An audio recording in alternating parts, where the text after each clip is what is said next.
क्या आप ऐसे यानी कि निबंध को जड़ से सीखना चाहते हैं तो ये वीडियो आपको अंत तक देखना होगा, क्योंकि मैंने इसमें ये बता रखा है कि सेंटेंस इतना भी टफ क्यों ना हो, आप उसे इजीली कैसे आप शॉर्ट करके उसका हिंदी निकाल सकते हैं, आप उसका हिंदी में ट्रांसलेट कर सकते हैं। इसके लिए आपको वीडियो को अच्छी तरह से देखना होगा और सही से हर सेंटेंस को समझना होगा। जो रूल्स मैं देने जा रहा हूँ काफ़ी खतरनाक रूल्स हैं। इसके जरिए आप बड़ी से बड़ी सेंटेंसेस को हिंदी में आसानी से कन्वर्ट कर पाएंगे। तो चलिए वीडियो स्टार्ट करते हैं विदाउट टेकिंग एनी टाइम। लेकिन एक छोटी सी प्रॉमिस करनी होगी, आप वीडियो का अंत तक देखेंगे। यदि अच्छा लगे तो प्लीज लाइक जरूर करिएगा, अगर नए हैं तो सब्सक्राइब भी कर दीजिएगा, या अच्छा ना लगे तो आप डिसलाइक कर सकते हैं। It is up to you. चलिए स्टार्ट करते हैं। अब यहाँ आपके स्क्रीन पर इंट्रोडक्शन पार्ट दिया हुआ है, जैसे कि आप पढ़ सकते हैं। सबसे पहले नंबर आप इसे पढ़ लीजिए। लिखा हुआ है, as we know corruption is an act of indulging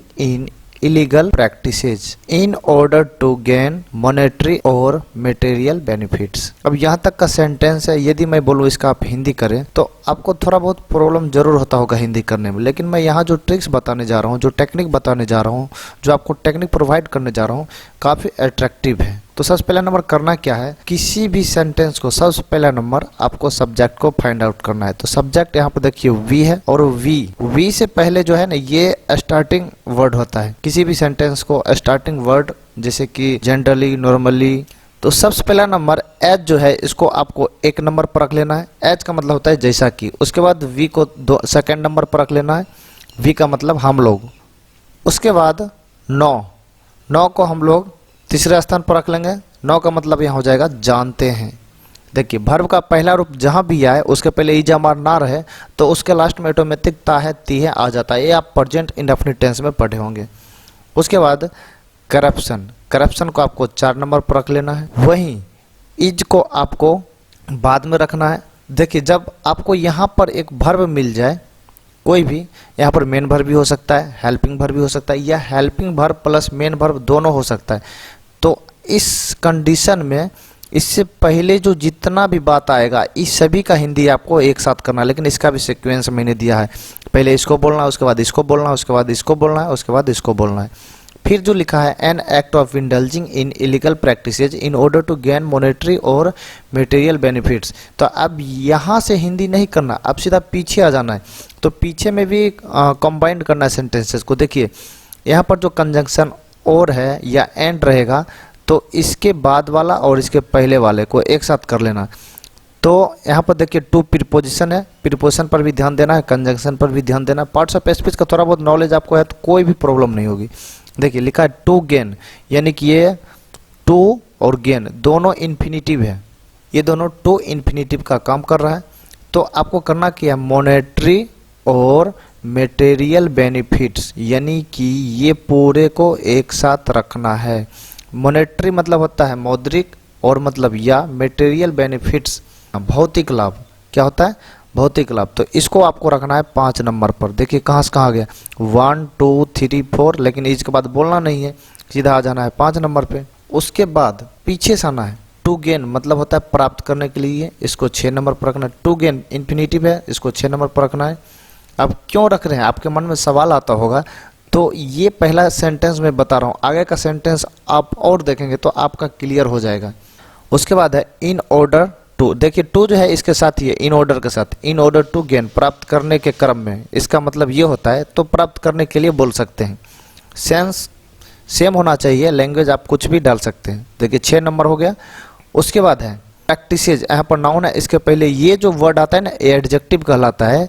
तो एडजेक्टिव और नाउन को आपको एक साथ ही रखना होता है। अगर एडजेक्टिव प्लस नाउन आ जाता है तो दोनों को एक साथ ही रखना है, आगे पीछे नहीं करना है, हमेशा याद रखिएगा। इसके पहले आर्टिकल भी आ सकता है, उसको एक साथ ही रखना है। एडवर्ब पहले आ जाएगा तो उसको भी एक साथ ही रखना है, ये हमेशा ध्यान रखिए। लेकिन प्रीपोजिशन जहाँ आएगा आपको प्रीपोजिशन से अलग हो जाना है। तो यहाँ पर इलीगल प्रैक्टिस लिखा हुआ है। इलीगल प्रैक्टिसेज का मतलब होता है अवैध प्रथाओं। क्या होता है, अवैध प्रथाओं। तो इसको आपको 7 नंबर पर रखना है, और इनको अकेले आपको रख देना है 8 नंबर पे। देखिए इन तक हो गया। उसके बाद देखिए इंडल्जिंग का मतलब होता है लिप्त। इंडल्जिंग का मतलब क्या होता है, लिप्त, यानी कि लिप्त होना। तो लिप्त होने। ऑफ मतलब के, ऑफ मतलब क्या होता है के, एक्ट मतलब कार्य, एन एक्ट मतलब एक कार्य, होने के एक कार्य, और इज मतलब होता है सबसे लास्ट में इसको रखना है। तो मैंने क्या किया 8, उसके बाद इसको रखिए 9 नंबर पे, उसके बाद 10 नंबर पर, और एन एक्ट को 11 पर, और है को 12 नंबर। अब देखिए इसका हिंदी करते हैं।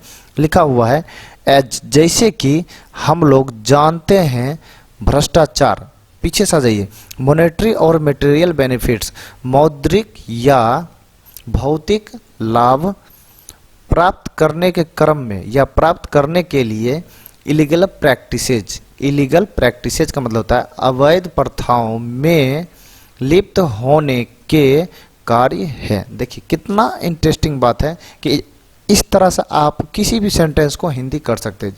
अगर इसमें थोड़ा बहुत आपका रह गया या 10% भी समझे, बाकी का 90% आगे कवर होने वाला है, तो वीडियो में आप लोग बने रहे। उसके बाद देखिए सेकेंड सेंटेंसेज है इट डिग्रेड्स। आप देखिए आपको सबसे पहला नंबर वर्ब को पकड़ ही लेना है। देखिए होता क्या एक्चुअल में, सब्जेक्ट वर्ब और ऑब्जेक्ट इस तरह से होता है। सबसे पहला नंबर अपना सब्जेक्ट का हिंदी करना होता है, क्लियर, और उसके बाद अपना ऑब्जेक्ट का हिंदी करना होता है, और देन आपका वर्ब का हिंदी करना होता है। यानी कि जब हिंदी करते हैं तो subject plus object plus verb ऐसे हो जाता है, लेकिन इंग्लिश में ऐसे लिखा हुआ रहेगा, ठीक। तो ये मेन चीज़ है, इसको आप समझ जाते हैं तो आप किसी भी ऐसे को या कोई भी स्टोरी को आप हिंदी इजीली कर सकते हैं, बशर्ते कि उसका वर्ड का मीनिंग थोड़ा बहुत याद होना चाहिए। चलिए यहाँ पर लिखा है इट डिग्रेड्स। अब डिग्रेड्स वर्ब का 5वां रूप है, आप देख सकते हैं। तो ये वर्ब आ गया, तो इसका पहले हिंदी एक साथ हो जाएगा, यानी कि इसको 1 नंबर पर रख दीजिए। अब उसके बाद द इकोनॉमिक एंड इंफ्रास्ट्रक्चर। देखिए द जो है, द का हिंदी नहीं समझिएगा, द का हिंदी निकालने की कोशिश नहीं करें, क्योंकि ये जो आर्टिकल होता है किसी नाउन के लिए ही आता है। तो नाउन क्या है, इकोनॉमिक एंड इंफ्रास्ट्रक्चरल ग्रोथ। यानी कि आप देखिए यहाँ पर एंड आ गया, तो इधर वाला और इधर वाला सबको एक साथ जोड़ देंगे, इकोनॉमिकल एंड इंफ्रास्ट्रक्चरल ग्रोथ। उसके बाद प्रीपोजिशन आया, रुक जाना है। उसके बाद है अ कंट्री। अ कंट्री मतलब एक देश नहीं बोलना है, यहाँ पर किसी देश बोलना है। तो 1 नंबर पे इसको रखें, उसके बाद 2 नंबर पर किसी देश को रख लेते हैं, उसके बाद 3 नंबर पर का रख लेते हैं या के बोलिए। उसके बाद इकोनॉमिक एंड इंफ्रास्ट्रक्चरल ग्रोथ, इसको 4 नंबर पर रख लेते हैं, और 5 नंबर पर डिग्रेड्स। डिग्रेड्स का मतलब होता है कोई भी चीज़ विकसित हो रहा है, उस विकसित चीज़ को कम करना, ठीक। तो इकोनॉमिक एंड इंफ्रास्ट्रक्चरल ग्रोथ का हिंदी क्या होता है वो मैं बता देता हूँ। इकोनॉमिकल एंड इंफ्रास्ट्रक्चरल ग्रोथ का हिंदी होता है आर्थिक और अवसंरचनात्मक विकास, क्लियर। अब देखिए इसका हिंदी हो जाएगा इट मतलब यह किसी देश के, ए कंट्री मतलब किसी देश, ऑफ मतलब के, किसी देश के आर्थिक और अवसंरचनात्मक विकास को कम करता है। क्या करता है, कम करता है। डिग्रेड्स मतलब कम करना, और ताहे आ जाएगा क्योंकि ये प्रेजेंट इंडेफिनिट टेंस का सेंटेंस है। उसके बाद है it also results in poverty, कहता है इट आल्सो रिजल्ट्स, कहता है इसके परिणाम स्वरूप गरीबी, अनएम्प्लॉयमेंट बेरोजगार, और क्या है louvers the quality of life of its people. अब देखिए इसका क्या करना है, लोवर्स मतलब कम करता है, एस लग गया तो वर्ब का 5वां रूप कम करता है। देखिए सब्जेक्ट उसका पहले वाला ही है, क्लियर। ये वर्ब के बाद आप पीछे से आ जाना है, यानी कि क्या लिखा है ऑफ, प्रीपोजिशन है इट्स पीपुल मतलब अपने देश, सॉरी अपने लोग। इट्स का मतलब इसका नहीं होगा, अपने होगा, क्योंकि तो कंट्री के लिए अपने लगाना है तो वहाँ पर इट का इट्स यूज करना है, क्लियर। तो इट्स पीपल अपने लोगों के जीवन के गुणवत्ता यानी कि क्वालिटी, गुण को क्या करता है, कम करता है, क्लियर। उसके बाद इट हैज बिकम, वर्ब आ गया और प्रेजेंट परफेक्ट टेंस का है, तो इसका पहले हिंदी 1 नंबर पे इसको रख लेना है। अब मेथड ऑफ को अलग रखना, earning money by using one's authority illegally. तो इलीगली का मतलब क्या होता है, अवैध रूप से।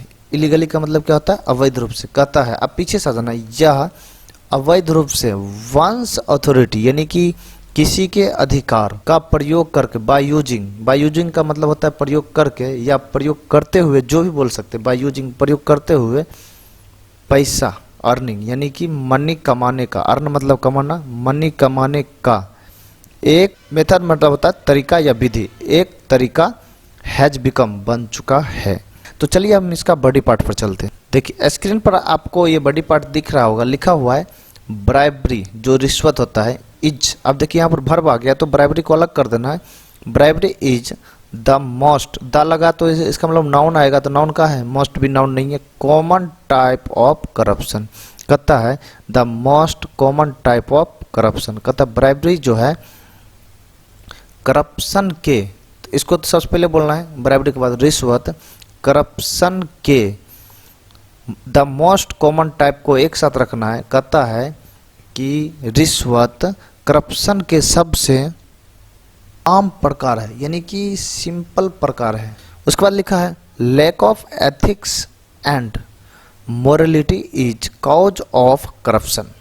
अब इसको क्या करना है, लैक ऑफ एथिक्स, एथिक्स का मतलब होता है नैतिकता, तो नैतिकता की कमी, और मोरलिटी का मतलब भी होता है नैतिकता, नैतिकता की कमी और नैतिकता भ्रष्टाचार के कारण होता है। उसके बाद है इन इंडिया, भारत में करप्शन हैज बिकम, यानी कि करप्शन हैज बिकम बन चुका है, क्या बन चुका है, अब पार्ट ऑफ लाइफ, जीवन का एक पार्ट बन चुका है, एक भाग बन चुका है, कहाँ पर, इंडिया में। देन है corruption is prevalent on a large scale during election times and votes are bought with the help of money. अब इसका हिंदी समझने की थोड़ा कोशिश करेंगे, काफ़ी इंटरेस्टिंग लाइन है। लिखा हुआ है करप्शन, भ्रष्टाचार, इज प्रिवेलेंट, प्रिवेलेंट का मतलब होता है व्याप्त होना, यानी करप्शन इज प्रिवेलेंट, करप्शन जो भ्रष्टाचार है व्याप्त है, ऑन अ लार्ज स्केल, यानी कि बड़े पैमाने पर वो व्याप्त है। ड्यूरिंग इलेक्शन टाइम, यानी कि ड्यूरिंग का मतलब होता है दौरान, इलेक्शन मतलब चुनाव, टाइम्स मतलब समय, यानी कि चुनाव के समय बड़े पैमाने पर वो जो भ्रष्टाचार होते हैं वो व्याप्त रहते हैं उसमें। और votes are bought, bought buy का तीसरा रूप है, यानी कि वोट खरीदा जाता है, जो अपना मतदान करते हैं उसको खरीदा जाता है, पैसिव वॉइस का यूज हुआ यहाँ पर, with the help of money, यानी कि मनी की मदद से वोट को क्या करता है, खरीद लिया जाता है ड्यूरिंग इलेक्शन टाइम्स। उसके बाद है corruption is dishonest behaviour by those in positions of power such as manager और government officials. Corruption affects on politics, public and government institution, society, economy of the country etc। अब इसको देखिए कैसे हिंदी करना है, लिखा हुआ है corruption is dishonest behaviour, corruption क्या है, यानी कि भ्रष्टाचार बेईमान व्यवहार है, भ्रष्टाचार क्या है, बेईमान व्यवहार है। लेकिन कैसे आगे दिया हो रहा है, by those positions of power, यानी कि सत्ता के पावर में, यानी कि वे सब जो सत्ता में हैं उसके द्वारा बेईमान व्यवहार है। जैसे कि सच एज मतलब जैसे कि मैनेजर हो गया, गवर्नमेंट ऑफिशियल्स हो गया, यानी कि जो सरकारी अधिकारी होते हैं वो सब हो गया, उसके द्वारा बेईमान व्यवहार है। दूसरा लाइन है करप्शन अफेक्ट्स, भ्रष्टाचार प्रभाव डालता है ऑन पॉलिटिक्स, यानी कि पॉलिटिक्स पर प्रभाव डालता है, पब्लिक पर डालता है, एंड गवर्नमेंट इंस्टीट्यूशंस पर डालता है, जो सरकारी संस्थान होता है उस पर डालता है, सोसाइटी समाज पर डालता है, इकोनॉमी अर्थव्यवस्था पर डालते हैं, ऑफ द कंट्री यानी कि देश के अर्थव्यवस्था पर डालते हैं, ये करप्शन प्रभाव डालते हैं। तो ये इतना करप्शन खतरनाक चीज़ है। तो मुझे लगता है आपको थोड़ा बहुत समझ में आ गया होगा। चलिए इसका कंक्लूजन पार्ट को एक बार देख लेते हैं। कंक्लूजन पार्ट में करना है क्या, कुछ नहीं, तो करप्शन इज अ क्राइम, सब जानता है करप्शन इज ए क्राइम, यानी कि भ्रष्टाचार अपराध है। We should take a proper steps, हमें एक प्रॉपर स्टेप्स लेना चाहिए इन फाइटिंग अगेंस्ट इट, यानी कि इसके विरुद्ध हमें प्रॉपर स्टेप लेना चाहिए, उससे मतलब लड़ने के लिए, उसके विरुद्ध लड़ने के लिए प्रॉपर स्टेप लेना चाहिए। उसको लिखा अ ग्रेट टूल, यानी कि सबसे बड़ी टूल, ये सबसे बड़ी औजार इन फाइटिंग लड़ने में अगेंस्ट करप्शन, जो करप्शन का अगेंस्ट होगा, जो उसके विरुद्ध होगा, इज द राइट इन्फॉर्मेशन। जो इन्फॉर्मेशन हम लोग देते हैं किसी को वो राइट इन्फॉर्मेशन होना चाहिए, रॉन्ग नहीं होना चाहिए। राइट इन्फॉर्मेशन की वजह से हम किसी को रिश्वत देकर अपना काम कराते हैं। एट एवरी लेवल, यानी कि हर लेवल पर उसके पास इन्फॉर्मेशन पक्का होना चाहिए। सपोज आप कहीं कुछ मतलब ऑफिशियल कार्य के लिए जाते हैं, आपको पता नहीं होता है तो दूसरे को पैसा देकर आप काम कराते हैं, तो वही तो करप्शन है। अगर आपको पता होता, राइट इन्फॉर्मेशन होता था, आप खुद कर सकते थे। चलिए उसके बाद है वी शुड हैव अवेयरनेस, हम लोगों को अवेयरनेस होना चाहिए, अवगत होना चाहिए अगेंस्ट करप्शन, यानी कि करप्शन के विरुद्ध। टू रेजिस्ट करप्शन, करप्शन को रोकने के लिए एवरी पर्सन, यानी कि प्रत्येक लोगों को शुड टेक स्ट्रॉन्ग स्टेप्स, यानी कि स्ट्रॉन्ग मजबूत स्टेप्स लेना चाहिए। यदि आपको वीडियो अच्छा लगा तो please like this video, if you are new please subscribe and never forget to share. तो आज का वीडियो इतना ही। जय हिंद, थैंक यू।